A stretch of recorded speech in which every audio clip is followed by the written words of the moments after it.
Ito talagang si Libayan, walang kadala-dala ito sa pagtuturo ng mali. Tapos sasabihin niya, pag nagkakamali siya, magsosorry siya. Libayan, ba't hindi ka magsorry? O, nagkalat ka na naman ng katangahan dito. Pakinggan mo, Libayan, ang katangahan mo, ha? Pakinggan mo ang katangahan mo. Dali sasabihin ng notary public. Pwede. Okay? So, kunwari nagpa-utos, tapos tinawagan, o kaya nag-video call kayo, nandoon siya kunwari sa sasakyan, tapos nag-video call kayo. Katulad ng nangyari dito kay Mayor Alice Guo. Okay? Ganito kasi nangyayari minsan, yung opisina ko kasi nasa second floor. Tandaan nyo, personal experience niya ito, ha. Sabi niya, yung opisina ko kasi nasa second floor. Okay, nasa ng kliyente. Tignan nyo guys, ito personal experience ito ni Libayan. Ano yan personal experience niya? Yung opisina niya nandun sa second floor. Tapos yung kliyente niya nasaan? Pakinggan natin. Okay, yung opisina ko nasa second floor. Minsan, mga kabatas natin, nagpa-park na lang sa baba. Doon sa may... Nagpa-park sa baba. Gets nyo? Asan ang kliyente? Nasa baba. Nasaan siya? Nasa taas. Tuloy. Tapat ng Taguig City Hall. Hindi na makaakyat eh.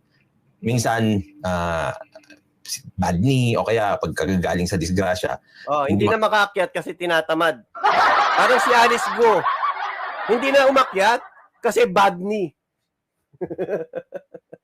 Pero ang alam natin, tinatamad lang yon. Tuloy. Makaakyat. So, ang mangyayari dyan, papapuntahin ko yung isa sa mga staff ko. Papupuntahin niyo yung isa sa mga staff niya. Tandaan niyo, instead na siya ang pumunta, ang pupunta yung staff niya. Tuloy. Video ko. Kakausapin ko, tapos makikita ko na nandoon siya sa may parking lot. Video call. Tapos video call. Tandaan niyo guys, walang i-notarize. Wala nun. Ang meron, remote. Yun yung panahon ng pandemic. Pero walang i-notarize. Tanga-tanga talaga to eh, no? O, tuloy. Remote. Meron yon. Pero napakalaking proseso nun. Sa ibang araw natin pag-uusapan yon. Usap kami, pwede kong notaryuhan. O kaya minsan, pag kilala ko na, pwede niyang notaryuhan. Kilala ko naman siya, pipirmahan niyo yung dokumento. Di ba? Papakita niya, pipirmahan niya, ganyan. Tapos dadalhin sa akin. Tapos kakausapin ko siya, seryoso ka, ikaw ito, ganto. Kahit hindi kami harapan, tinatanggap yun. Okay? Kasi nga, yung e-notary natin, nagkaroon naman na ng ganyan. Walang e-notary guys. Ang meron, remote. Walang e-notary. Yung remote, nangyari lang yun during pandemic. Tandaan nyo guys, ito papakita ko sa inyo. Hindi pwedeng ipilit sa akin ng bobong abogado na ito na meron e-notary. Alam nyo kung bakit? May papakita ako sa inyo. Pakita ko lang ito. Para masupalpal agad yung mga, alam nyo, marami nakabantay sa akin. Iba-iba. Hindi lang itong mga kabatas. Hindi lang yung mga zombie ang nakabantay sa akin. May mga naniniwala sa akin pero ayaw sa atin. Pero naniniwala naman sila. Kaya ang ginagawa nila, binabantayan nila yung content ko. Pag mali yung tuldok ko, doon nila ako titirahin sa tuldok. Pero hindi nila nakikita yung essence. Kasi panoorin mo lang naman Pakinggan mo lang, intindihin mo, maintindihan mo kung ano yung sinasabi ko. Maling pangalan, doon lang naman nila ako bibirahin sa maling pangalan. Tignan nyo ito, merong proposal si Amy Marcos, 19th Congress of the Republic of the Philippines. Ano itong proposal ni Amy Marcos? Ano ito? Year 2022. 2022 ito, no? Ang sabi rito, SB number 1303, introduced by Senator Amy Marcos, allowing remote notarization and amending Act number 8792 or otherwise known as the Electronic Commerce Act of 2000 and for other purposes. Ano ito? Yung sinasabi ni Libayan na i-notarize, proposal pa lang yun.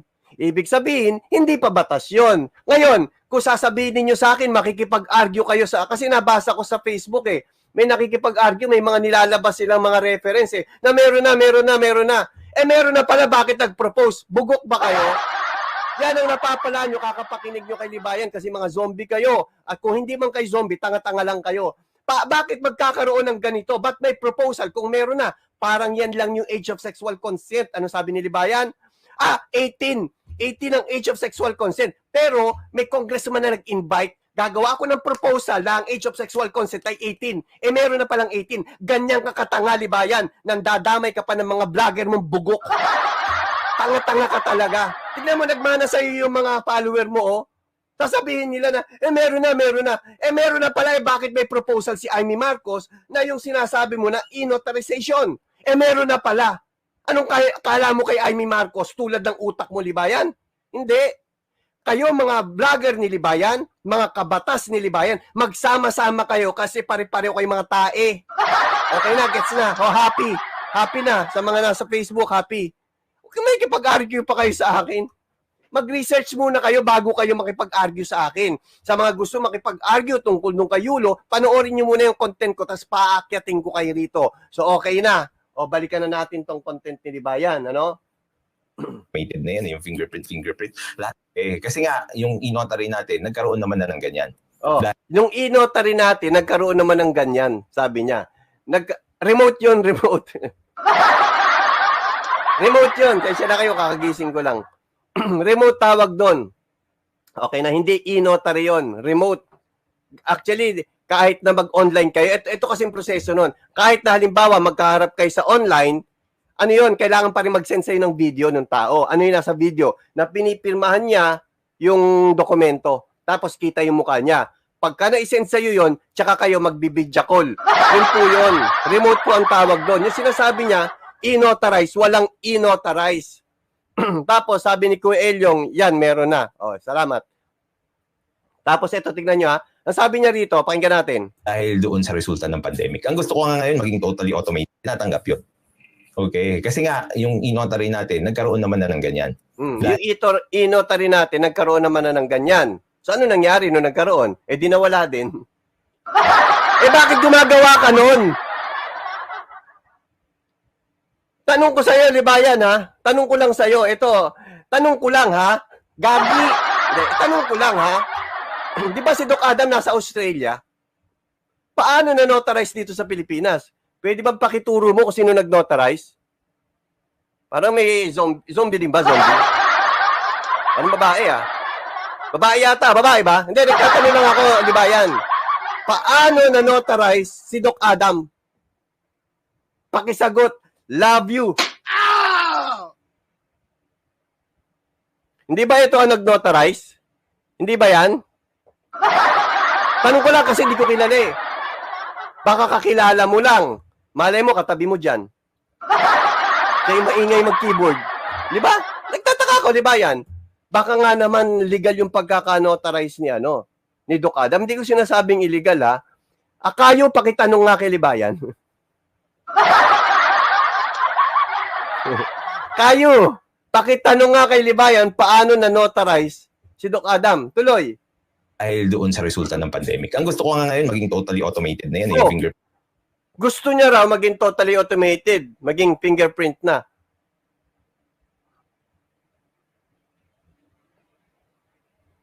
Hindi ko mag-gets. Ano yung fingerprint mo? Yung pirma? Fingerprint? Nabubuhay ka yata sa mundo ng pantasya. Gagano mo sa cellphone mo, tatatak dun sa notarized na fingerprint. Ganun ba ibig mo sabihin? O tuloy. Fingerprint. Lahat naman na ng cellphone ngayon may fingerprint eh. Cellphone yun, hindi notary yun. Lahat ng cellphone ngayon may fingerprint. Yes. Hindi naman lahat. Karamihan, majority ng mga cellphone ngayon may fingerprint na. Pero hindi ibig sabihin nun, sa notary pwedeng iubra yun. No, tuloy. Kasi alam nyo kung bakit hindi pwede, lalo na sa technology natin ngayon, may mga AI na. May mga AI na po. Ngayon, kung halimbawa, tignan nyo kung bakit hindi pwede Hindi kasi nag-iisip itong abogado na ito eh. Halimbawa, ang patay ba pwede magpanotarize? Hindi pwede magpanotarize ang patay. Paano ngayon kapag halimbawa, gumamit ka ng AI, di ikaw yung tao. Tapos, ang daliri ng patay, ang ginamit mo na pag-fingerprint. So nakikita mo yung mga ganong problema, di ba? Siyempre hindi. Kasi ang mga zombie sa inyo, buhay, ayan ayan, mga zombie, ayan. So nakikita mo na yung problema nung sinasabi mo na yung fingerprint. Kaya nga ang nakalagay doon sa dokumento, sworn by, harapan. Tuloy natin to. Maganda yun pag gano'n na mangyayari. Ano maganda? Pero, hindi maganda yun, tanga. In its strictest sense, kasi ang nangyayari dito, dapat kaharap mo. Tapos, manunumpa sa'yo, Tapos, papa-identify mo yung pirma. Yun yung pinaka-strictong sense niya. Pero there are instances na hindi mo talaga magagawa yan. Katulad May ng mga nangyari instance daw na hindi mo magagawa tulad ng pakinggan natin tulad ng ng pandemic, katulad ng sinabi ko sa inyo na kunwari yung isang tao ay kunwari bedridden o kaya bawal kausapin ng harap-harapan, kunwari meron siyang malalang sakit, tapos kailangan niya ng notaryo. Ang importante na dapat mong gawin ay ma-ascertain mo o malaman mo na siya talaga yung taong yun. Kapag nagawa mo yun, wala ka naman ng liability. Pakinggan natin ito, paliwanag ng abogado ha. Alam ko author din ito ng libro eh. Pakinggan natin ito. Tignan natin kung paano magkalat ng katangahan si Libayan. Pakinggan natin to. Saan inilalagay ang jurat? Sa mga affidavit, sa oath. Anong sinasabi dun sa jurat? Subscribe and sworn to before me. Ayan. Subscribe and sworn to before me. Ano ibig sabihin nun? Tuloy. Dukalo ito guys. Sa mga gusto mag-subscribe nito, naku, na-close ko. I-search lang ninyo Dukalo sa YouTube. Tuloy. This day of ganito ganyan, affiant exhibiting to me his or her competent proof of identity. So, kaya, based on the notarial practice rule, the notary public cannot notarize a document, particularly yung mga oath affirmation or affidavit, if the affiant is not present. Yon. Hindi mo pwede palang i-notarize yan if the affiant is not present. So, kailangan pala yung present yung magpapanotaryo. Doc Adam! Labas na, Doc Adam! Nananawagan ako sa iyo, Doc Adam. Alam mo ba, Doc Adam, kung bakit nagkaroon ng probable cause? Ito, hula ko lang to ha. Hindi ko sinasabing ito yung nangyari. Alam mo ba kung bakit nagkaroon ng probable cause yung yung kasong isinampa sa'yo? Akala nung piskal nasa Pilipinas ka. Bobo kasi yung abogado mo kung sino man yon. Akala nung piskal nasa Pilipinas ka, kaya pumasok yung yung ikinaso sa'yo. Pero kung nalaman nila na wala ka pala sa Pilipinas nung time na ginagawa mo yung content na yon at ikaw ay nasa Australia, hindi papasok yun. Nakita mo kasabay mo kinasuhan si Ma'am Elaine ng Invested Lifestyle. Pareho po ang nagkaso sa dalawa. Parehong kaso. Yung kay Ma'am Elaine, since na sinabi ng abogado niya, wala dito yung wala dito yung kliyente ko nang ginawa niya yung content na yan. Nasa US siya. So, anong ginawa nang dito sa Pilipinas? Dinismiss yung kaso. Anak ng teteng, dito ka nagpanotaryo sa Pilipinas. Dito ka nagpanotaryo. So, ano aakalain nung Ano aakalain nung piskal, nung korte? Ano aakalain nila? Nasa Pilipinas ka. Kasi nga, nasa Pilipinas yung nagnotaryo sa'yo eh. At ang matindi pa rito, hindi ka nagpakita, di ba? I-translate mo na lang doon sa asawa ni Doc Adam. Paki-translate na lang sa English. Di ba? Bobo kasi yung kinuha mo abogado, Doc Adam. Yan ang reason, yan ang sinasabi ko. Yung mga ni Libayan, yung mga vlogger niya, mauublo kayo dahil sa katangahan ni Libayan. Tignan nyo, unang-unang minalas sa inyo, si Doc Adam. Ay, hindi, may nauna pa pala. Si Doc Adam yata o si Working Class Media. Sino ba unang minalas? Etong si Working Class Media, nagko-content pa ito tungkol sa poverty nyorn. Sabi niya, may dokumento ako dito, papapirmahan ako kay Libayan. So nagkausap na raw sila ni Libayan. Uy, parang yung mga vloggers ni Libayan, mga vloggeries. Nakausap din ito. Siguro dahil binigyan ng peking pangako, ayun, nag-content sa poverty nyorn. Ano nangyari? Kinasuhan. So, 3 points. Asan si Libayan? Wala, nga. Chicha, kain bubog, content. Yan ang mga unang minalas. First batch yon ng mga minalas. Sino-sino? Working Class Media, Doc Adam. Same thing sa nangyari kay Doc Adam. Sukat ba namang inotarize mo rito? Di sana ang ginawa na lang ni Doc Adam tulad ng ginawa ni Apoluna. Dito ba si Apoluna kahit bobo, natuto no? Siguro tinuruan ni Libayan. Siguro ang ginawa mo dapat, pumunta ka dun sa Philippine Embassy. Tapos doon ka nagpagawa ng notaryo. Since taga doon ka, di pag ipinasa rito sa Pilipinas yan, makikita, nasa Australia ito Hindi ba criminal case ito? Di ba dapat i-dismiss ito tulad nung nangyari dun sa kaso kay Invested Lifestyle. Same kaso, same nagkaso. Ibang abogado. Yung isa bobo, yung isa matalino. So ano nangyari? O, dismiss yung kay Invested Lifestyle. Kay Libayan, pasok. Bakit? Ano sabi nung judge? Uy, nakausap ko yung judge. Wala pa rin sa Pilipinas yan. Bakit? Minalas. O, tanong niya kay Libayan, bakit hindi kino-content ni Libayan? 32-0, 32-0. Utot. Mamalasing kayo, sinasabi ko sa inyo. Malas yan si Libayan. Makukulong kayo nang wala sa oras. Tuloy. Why? Kasi nungalingan yun. Why? Kasi sa jurat nakalagay, di ba? Subscribe and sworn to be... O, sinungaling talaga si Libayan. Ang sabi dito, kasi nungalingan yun, dapat sworn before me, harapan. Ay, hindi na kala harapan. Nasaan yung kliyente mo? Nandun sa baba. Nasa second floor ako eh. Tinatamad po akong bumaba. So, ang ginawa ko, nag-utos na lang ako ng tao ko, tapos nag-video call kami. Ang galing. In example niya, personal experience niya, talagang sabi ko sa inyo, itong taong to, malas ito eh. Napakabobong abogado niyan. Kaya pala bagsak sa ano to eh. Bar exam? Kung ano bar exam, bumagsak. Ilang beses ka bumagsak bago ka pumasa? Di ba yan? Ilang beses kang bumagsak sa bar exam dahil sa kabubuhan mo, tsaka ka pumasa. Ngayon, yung kabubuhan mo, sana natapos na yung nakapasa ka, sana nagbasa ka, nag-review ka. Hindi. Pagka-graduate, anong ginawa? Nag-YouTube. YouTube. Kaya lahat ang tinuturo mo, mali. Yan ang inaabot mo. Ang galing sa YouTube. Bilib na bilib yung ex-manager ni Hipon. Ang galing talaga ni Libayan. Attorney Libayan. Sa debate ay talunan. Di ba? Ang galing ni Libayan. Kunin ko abogado. Kasuhan ko si Wilbert Tolentino. Kasuhan ko si Hipon. Kasuhan ko ang RTIA. Kasuhan ko si Tulfo. Ano nangyari? Tahimik si Libayan. Ligwak. 32-0 pa rin. Sigaw pa rin na sigaw. 32-0, 32-0. Otot! Natalo ka nga, di ba? Kaya yung mga pinagkakasuhan mo, walang lumusot? Walang lumusot. Bakit? Kasi nga bobo. Sabi ni Okazaki May. Ayan, yari ka na, Okazaki May. Isang buwang content ka ni Bantot. Di ba?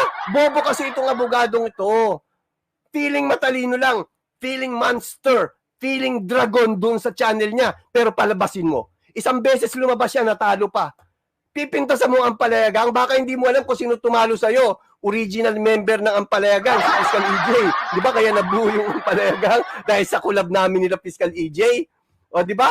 Sino ang tumalo kay Libayan? Ampalayagang, strong lang ang malakas. Paano ka nga iuubra sa Ampalayagang, talunan ka. Ampalaya ang tumalo sa'yo.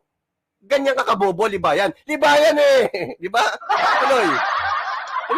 For me. Nilagdaan at sinumpaan sa harapan ko. Hindi. Sabi ni Libayan, paano kung may bad knee? Malayo kasi nasa ground floor nasa second floor ako Paano ba yon, attorney? Pwede ba yon? Tuloy. Kung hindi mo kaharap, nagsisinungaling ka. Kung kung hindi mo kaharap, Libayan, nagsisinungaling ka. Kaya itong si Libayan, certified sinungaling. Libayan. Bakit? Hindi lang siguro si Libayan si Libayan kasama na yun kasi nandun pala sa ground floor Meron pang isa. Ayun Ang kita nyo nasa likod ko. Itong chicks. Paano kaya, alam mo nagtataka ako, paano kaya na-notary si Baka nga naman totoo yung pagkaka-notary. Di ba? Baka naman mali ako. Libayan, sagutin mo. Kung mali ako, aamin ako. So, Libayan, uulitin ko ang tanong ko. Paano na-notarize si Doc Adam? Gayon si Doc Adam ay nasa Australia. Paano na-notarize dito sa Pilipinas? Tuloy natin to. Ngayon, ang tanong, paano kung may sakit? Tuloy. Sabi mong subscribe and sworn to before me, hindi mo naman nakita yung apayan. Dapat makita. Okay? Personal personal. So that would be a subject of disciplinary sanction. Disciplinary action. Tuloy. Okay, Akla, ito ang report mo sa DOJ. Pati ako, ano mo sa DOJ, pagtatawan ng karon, tanga-tanga talaga nito, no? Pati ako ini-report sa DOJ. Alam mo ba ang ini-entertain sa DOJ? Kasi kung halimbawa, i-entertain nila kung sino-sino lang nag-i-email sa kanila, ang daming trabaho sa DOJ, Akla. Hindi nila babasahin yan at mag-aaksaya ng oras. Ngayon, unless, sumpaan mo yan. Gumawa ka ng salaysay, panumpaan mo, i-file mo doon, yun baka pwedeng mapansin ka. Pero ang trabaho mo, hindi kayo makaganti sa akin. Lahat na lang ginawa nyo, lahat na lang ginagawa nyo, makaganti lang kayo kay Melia Preax na strong. Akala ko ba, weak ako, weak. Nireport ba naman ako sa DOJ, falsification of public documents daw kasi hindi pantay yung letra at saka iba kulay. Sorry, hindi ko nakulayan ng maayos eh. Sorry, hindi ko nakulayan ng maayos. Oh, happy. Oh, sulat ka ulit sa DOJ. Ganyan ko kayo pinaglalaruan. Magmula sa puon hanggang sa garapata, pinaglalaruan ko lang kayo. Oh, sumbong ka ulit sa DOJ. Papuntahin niyo si Michael Machatae, si Boy Bantot sa NBI, makitain naman. Doon naman siya makitain. Tingnan niyo, mga wala kayong bilang, pinaglalaruan ko lang kayo. Nagets nyo? Ngayon, ang tanong, fake news daw yon yung sinasabi ko. Ginawa ko lang daw yung dokumento para palabasin na may kaso si Akla. Siguro naman ngayon, Akla, nakarating na sa'yo yung sulat. O hindi pa? Gusto mo ako na maglabas? Gusto mo ako na maglabas, Akla? Ha? Hindi. Pagbibigyan kita. Tandaan mo, hindi lang ikaw naka-address doon. Siguro sa'yo matagal-tagal kasi abroad ka eh. Si Libayan na-receive na yan. Ayaw ka lang ipagtanggol. Akla, ayaw ka lang ipagtanggol ni Libayan. Na-receive na niya yan. O, tuloy natin to. O ngayon, halimbawa, may sakit. Hindi pwedeng umakyat sa second floor. So, anong gagawin? Pakinggan. Then of course, hospitals and medical institutions. Ayun, hospital and medical institution. Anong gagawin? Kasi baka yung affiant ay naka-confine sa hospital. Nasa hospital, wala sa second floor. Wala sa ground floor. Nasaan? Nasa hospital. Hindi, tinatamad ako. Mag-bidjakol na lang kami. Okay ba? Diba yan? Mag-bidjakol na lang. O, tuloy. Eh, pwedeng yung notary public na kung mabait siya, pupunta siya doon sa hospital. Dahil Ayan, kung mabait ka, pupunta sa hospital. Alam ko, sasagot dito ni Bantot. Eh, ang sabi dyan, kung mabait eh. Eh, paano kung hindi mabait? Bidjakol na lang. Imekos-mekos nyo. Imekos-mekos nyo. Oh, sabi dito, kapag nasa hospital, puntahan mo kung mabait ka. Eh, paano kung hindi ka mabait? Eh, di siya papuntahin mo. Kinam shit. Di ba, ganun lang naman yun eh. O, wag mong inotary. Hindi pumunta sa office mo, ayaw mong pumunta sa ospital, ayaw mong bumaba sa second floor dahil tamad ka, ang gusto mo, YouTube. Eh yung nga lang tinatawagan ka na lang para magpa-consultation eh. Eh ang problema, busy ka kaka-YouTube. Ano ba pag notary? Wala yan, notary na yan. Notary lang yan. Mas malaki kita ko rito. Tulpo! Tulpo! Ganyan kakatanga, Libayan. Tandaan mo, Libayan, ganyan kakatanga, ganyan kakabobo. O, tuloy. pwede lumabas yung affiant eh. Okay, so kahit na ito ay outside of his territorial jurisdiction, pwede. Then, any place where a party to the instrument requiring notarization is under detention.